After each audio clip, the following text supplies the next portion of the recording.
માની રહેવું છે। વિશાલભાઈ, ભૂષણભાઈ પાસે જઈએ તે પહેલા આપની પાસે આ જે તમામ મુદ્દાઓ હતા, જનતાએ પૂરેપૂરું એના પર એક મહોર મારી દીધી છે કે અમારે એનડીએ જ જોઈએ છે, નરેન્દ્ર અને નીતિશ બે દીકરાઓ જ જોઈએ છે। નીતિશ કુમારના ફેસ, નીતિશ કુમારને આગળ રાખીને જે રીતે વાતચીત હતી કે નીતિશ કુમાર આની અંદર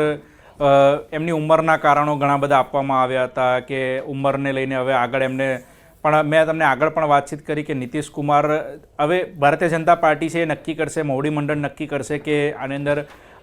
અત્યારે જે રીતેના પરિણામો અને જે સીટો જે દેખાઈ રહી છે તે મુજબ તો શક્યતા એવી અત્યારે હાલ લાગી રહી છે કે ફરીથી નીતિશ કુમારને જ મુખ્યમંત્રી તરીકે બિહારની જનતા માટે મૂકશે, પરંતુ હજુ કહેવું થોડું અઘરું છે કારણ કે અમુક મુદ્દાઓ જે છે કદાચ જે રીતે સીટો અને જે રીતે સરકાર બનવી એ આ વખતે થોડીક જે અસમંજસની પરિસ્થિતિની અંદર પણ આવી પરિસ્થિતિમાં જો નીતિશ કુમાર ફરીથી ગેમ ચેન્જર સાબિત થઈ શકે છે તો પરંતુ ક્યાંક કેન્દ્રની અંદર ક્યાંક એમનું મોટું કદ અથવા સ્થાન વધી શકે છે અથવા બિહારને કદાચ નવા મુખ્યમંત્રી મળી શકે છે અથવા બિહારને જે ઉપમુખ્યમંત્રી જે છે એમાં પણ કંઈક અલગ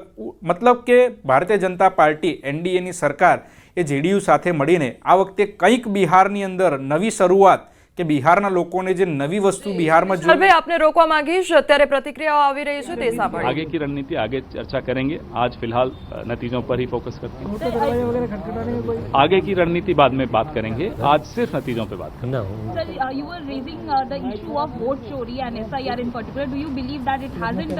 impacted that much on the ground and that is the only reason? Well, how do you assume this that we believe?